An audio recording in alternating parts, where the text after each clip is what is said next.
নমস্কাৰ প্ৰিয় দৰ্শক, পুনৰ এবাৰ আপোনালোক সকলোকে আমাৰ এই চেনেলটোৰ নতুন এটা ভিডিঅ'ৰ মাজলৈ আন্তৰিক স্বাগতম জনাইছোঁ। প্ৰিয় দৰ্শক, চলিত 2026 বৰ্ষৰ আজিৰে পৰা পবিত্ৰ ভাদ মাহ আৰম্ভ হৈছে।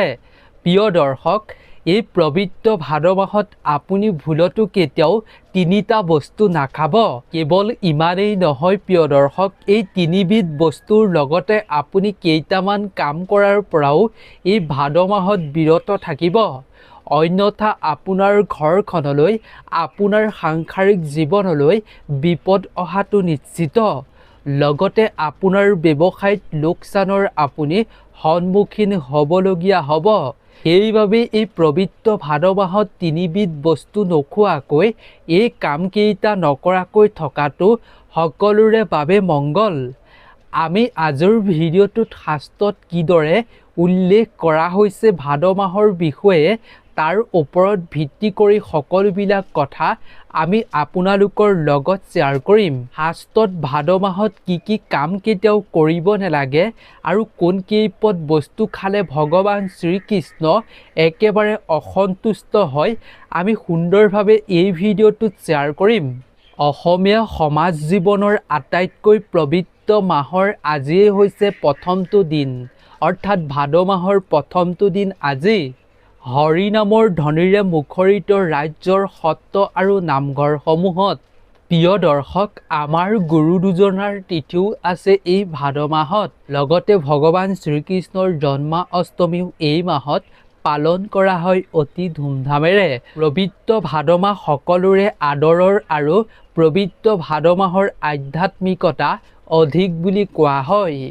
প্ৰিয় দৰ্শক, অসমীয়া বৰ্ষ পঞ্জিকাৰ মতে বছৰৰ পঞ্চমটো মাহ হৈছে ভাদ মাহ।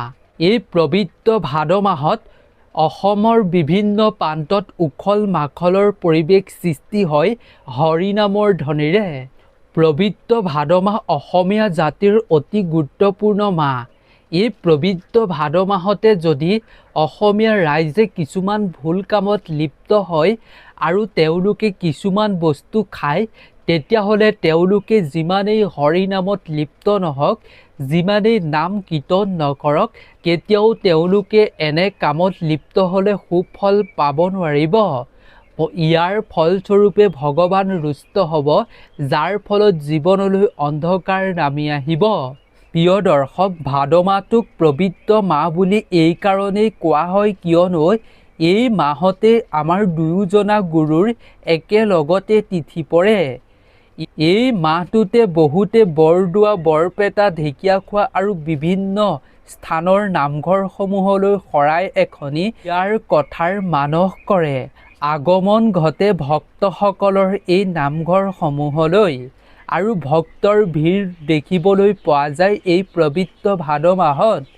ভাদ মাহৰ পহিলা দিনটোৰ পৰা শেষলৈকে ভকত বৈষ্ণৱ আই মাতৃসকলে হৰি নামৰ কীৰ্তনত মুখৰিত কৰি তোলে।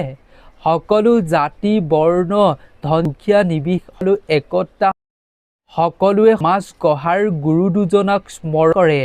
প্ৰিয় দৰ্শক, পৌৰাণিক আখ্যান অনুসৰি ভাদ মাহৰ শুক্ল নৱমীত মহামুনি শুক্লদেৱে শাপগ্ৰস্ত পৰীক্ষিতক 7 দিন 7 ৰাতি একেৰাহে ভাগৱত শুনাইছিল। সেয়েহে এই মাহটোত নাম প্ৰসংগ, কীৰ্তন আদি কৰা হয়। এই মাহত জন্ম হোৱা জাতক জাতিকাসকল তেজস্বী আৰু সৌভাগ্যৱান বুলি মানুহে বিশ্বাস কৰি আহিছে। প্ৰিয় দৰ্শক, গতিকে ভিডিঅ'টোৰ মাজলৈ আগবঢ়াৰ পূৰ্বে কমেণ্টত ভক্তি মনেৰে আপুনি ভগৱান শ্ৰীকৃষ্ণৰ নাম অৱশ্যেই লিখিব। লগতে প্ৰিয় দৰ্শক, ভিডিঅ'টোত এটা লাইক কৰিব। প্ৰিয় দৰ্শক, এই পবিত্ৰ ভাদ মাহত জনবিশ্বাস অনুসৰি যদিহে ক'লা ৰঙৰ গৰুৱে পোৱালি দিয়ে, তেতিয়াহ'লে ইয়াক অশুভ বুলি গণ্য কৰা হয়। আৰু প্ৰিয় দৰ্শক, তেনে ক্ষেত্ৰত জনবিশ্বাস আৰু লোকবিশ্বাস অনুসৰি সেই গৰুৰ গাখীৰ কোনো ধৰণৰ শুভ কাৰ্যত ব্যৱহাৰ কৰা উচিত নহয়, ব্যৱহাৰ কৰা নহয়। প্ৰিয় দৰ্শক, কেৱল ইমানেই নহয়, এই ভাদ মাহত জনবিশ্বাস আৰু লোকবিশ্বাস অনুসৰি কোনো বিয়া বাৰু পতাটো অশুভ বুলি গণ্য কৰা হয়। সেইবাবে এই মাহত বিয়া বাৰু পতা আপোনালোকে নিশ্চয় দেখা নাপায়। লগতে প্ৰিয় দৰ্শক, এই পবিত্ৰ ভাদ মাহত কলগছ ৰোপণ নকৰে বুলি এক বিশ্বাস আছে। প্ৰিয় দৰ্শক, এই পবিত্ৰ ভাদ মাহত জনবিশ্বাস অনুসৰি সৰিয়হৰ বোটা আৰু ওলকচু খোৱাৰ পৰম্পৰা আছে। কেৱল ইমানেই নহয়, ঔটেঙাৰ লগত মাছৰ জোল খোৱাৰো নিয়ম আছে বুলি কোৱা হৈছে জনবিশ্বাস অনুসৰি। তদুপৰিও প্ৰিয় দৰ্শক, এই ভাদ মাহত প্ৰখৰ ৰ'দত বাকচৰ পৰা কাপোৰ উলিয়াই ৰ'দত দিয়াৰ এক অতীজৰে পৰা নিয়ম চলি আহিছে। প্ৰিয় দৰ্শক, অসমীয়া জাতি জীৱনৰ মতে ভাদ মাহ কেৱল এটা মাহেই নহয়, মানৱ কল্যাণ আৰু প্ৰাৰ্থনাৰ বাবে উৎসৰ্গিত এই পবিত্ৰ ভাদ মাহ। প্ৰিয় দৰ্শক, এই পবিত্ৰ ভাদ মাহত আপুনি টেঙা দৈ খোৱাটো উচিত নহয় বুলি কোৱা হয়, কাৰণ ভগৱান শ্ৰীকৃষ্ণৰ দৈ খুবেই প্ৰিয়।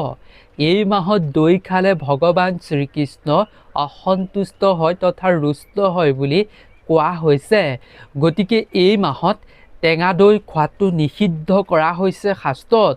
লগতে প্ৰিয় দৰ্শক, এই ভাদ মাহত গুৰ খোৱাটো উচিত নহয়। কেৱল ইমানেই নহয়, ৰন্ধা বঢ়া কাৰ্যত আপুনি তিলৰ তেল বা নাৰিকলৰ তেল ব্যৱহাৰ কৰাটো উচিত নহয়।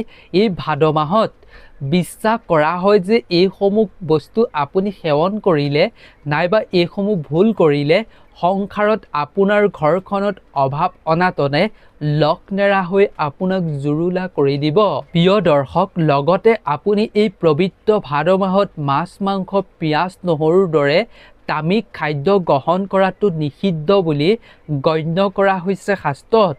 ইমানেই নহয় প্ৰিয় দৰ্শক, এই পবিত্ৰ ভাদ মাহত চুলি দাড়ি কাটিলে আপোনাৰ নিজৰ লগতে তথা ঘৰখনত অপায় অমংগল বৃদ্ধি হয় বুলি বিশ্বাস কৰা হয়।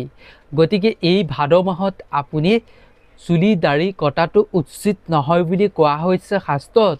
প্ৰিয় দৰ্শক, এই ভাদ মাহত তেলজাতীয় বস্তু এই কাৰণেই খাবৰ বাবে নিষিদ্ধ কৰা হৈছে শাস্ত্ৰত যে এই সময়খিনিত পাচন ক্ৰিয়া দুৰ্বল হৈ থাকে। ভাদ মাহত যদি আপুনি তেলযুক্ত খাদ্য মছলাযুক্ত খাদ্য খায় তেনেহ'লে আপোনাৰ পাচন ক্ৰিয়াত বেয়া প্ৰভাৱ পেলাব পাৰে।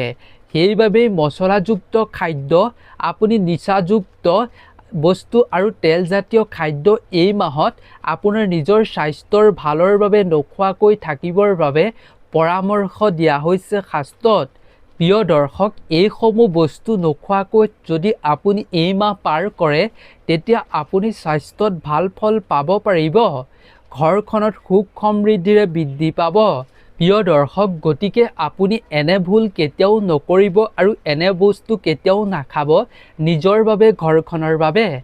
আপুনি এই পবিত্ৰ ভাদ মাহত ঘৰখনৰ মংগলৰ বাবে আপুনি অপায় অমংগল ঘৰখনৰ পৰা দূৰ কৰিবৰ বাবে ভক্তি মনেৰে আপুনি ভক্তিৰে নাম প্ৰসংগ কীৰ্তন ঘোষা আপুনি ভক্তি সহকাৰে পাঠ কৰক।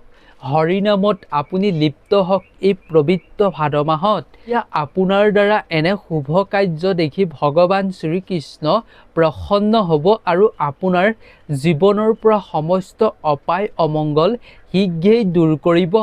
সকলো অপায় অমংগল দূৰ হৈ আপুনি আৰ্থিক উন্নতিৰ দিশতো আগবাঢ়ি যাব পাৰিব। প্ৰিয় দৰ্শক, কেৱল ইমানেই নহয়, আপুনি এই পবিত্ৰ ভাদ মাহত সত্যনাৰায়ণৰ ব্ৰত পালন কৰিব পাৰে। সত্যনাৰায়ণৰ ব্ৰত পালন কৰাটো এই মাহত অতিকৈ শুভ বুলি গণ্য কৰা হয়। প্ৰিয় দৰ্শক, পবিত্ৰ ভাদ মাহত আপুনি আপোনাৰ ঘৰৰ তুলসী গছজোপাৰ পৰা কেইটামান তুলসী পাত ভগৱান শ্ৰীকৃষ্ণক অৰ্পণ কৰিব পাৰে ভক্তি সহকাৰে। সেয়া আপুনি নামঘৰতো কৰিব পাৰে, আপুনি ঘৰতো কৰিব পাৰে ভগৱান শ্ৰীকৃষ্ণৰ চৰণত। তেনে কাৰ্যত লিপ্ত হ'লে ভগৱান খুবেই প্ৰসন্ন হ'ব আপোনাৰ ওপৰত। কিন্তু প্ৰিয় দৰ্শক, আপোনাৰ ঘৰৰ তুলসীজোপাৰ পৰা তুলসী পাত আপুনি অবাবত এই মাহত ছিঙি ফালি চিৰি আপুনি নষ্ট কেতিয়াও নকৰিব। ইয়াৰ ফলত ভগৱান ৰুষ্ট হ'ব আপোনাৰ ঘৰলৈ আৰু যাৰ ফলত ঘৰলৈ অপায় অমংগলৰ আগমন ঘটিব।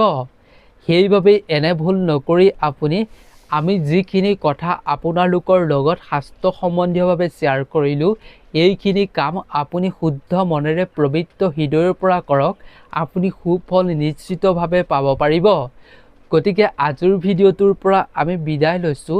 আপোনালোক সকলো ভালে থাকক, সুস্থ থাকক, তাৰে আমিও কামনা কৰিছোঁ। ধন্যবাদ।